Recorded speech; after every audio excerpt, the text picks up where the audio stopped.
Quick video on markers. So I was looking for a system to replace Adobe's in-out favorite for marking video and especially for marking sound, and I found this. It's something you can easily look up on the internet in your own time, but here's a quick and dirty on how to do it. And the big benefit of Adobe's markers system is it auto creates a document that you can export that includes all of your timestamps for your endpoints and then corresponding notes. So this is a really quick way to log footage, and then you can share it directly via email, AirDrop, or Notes. So this is really sweet. I'm really excited about this, and I'm going to show you how to do it right here. So you pull up your interview in your source, and then you need this window down here, markers. If you don't see this, you can go up to Premiere, Windows, and then just make sure this checkbox is marked, and it'll auto-populate.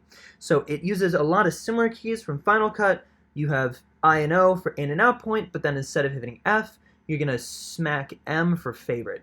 So I'm going to hit I here to set an endpoint, and I've pre-queued a soundbite here. So let's take a listen to that. And so it was an extensive process, but we're glad to be in a position where we can express ourselves and put it at the heart of Greensboro. That's what's important. So that was the end of the soundbite there, heart of Greensboro.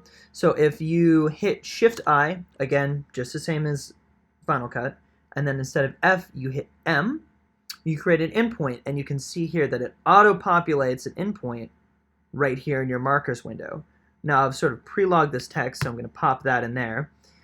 And then that has created an annotation that you can later export to that document.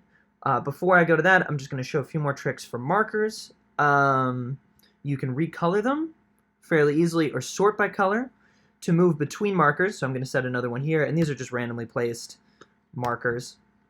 And I'm also going to add some text so our document makes sense at the end.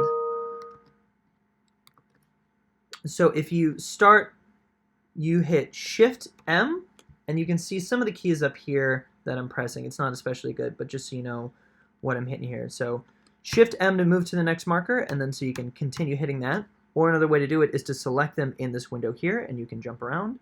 You can also delete markers from this window if you select them in the right place, like that.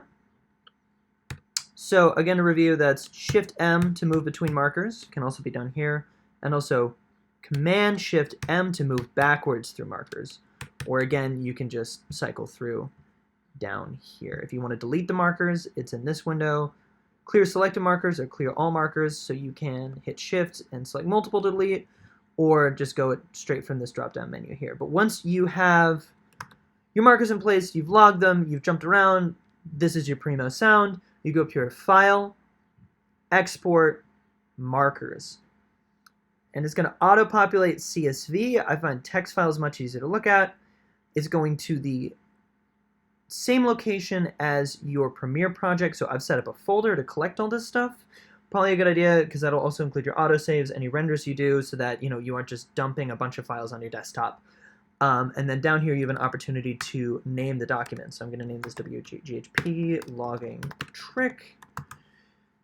Hit OK, and then it not only creates that exported file, but you can click this to go direct to it. And then if we pull this up, there we go. So here's the endpoint and the description. One final thing I forgot. I haven't found a lot of utility in this, but it's maybe worth mentioning. Maybe somebody else can find a new way to do this. You can actually use markers to create a window. All you have to do is hit Option and drag it out. So say you have endpoint and then an out point for a site you enjoy. You can hit Shift I, hit that marker, and then drag it, and then it will auto change the out point to reflect the out point of your marker. I find it's a little clunky. I think if I use this myself, I'm just going to use the endpoints like you would in a regular log. But yeah, it's something to play around with. Maybe there's just a component of this I'm missing. But thanks for paying attention. I hope it was worth the 2 times, and I definitely think this will speed up your logging in the future. Well, thank you.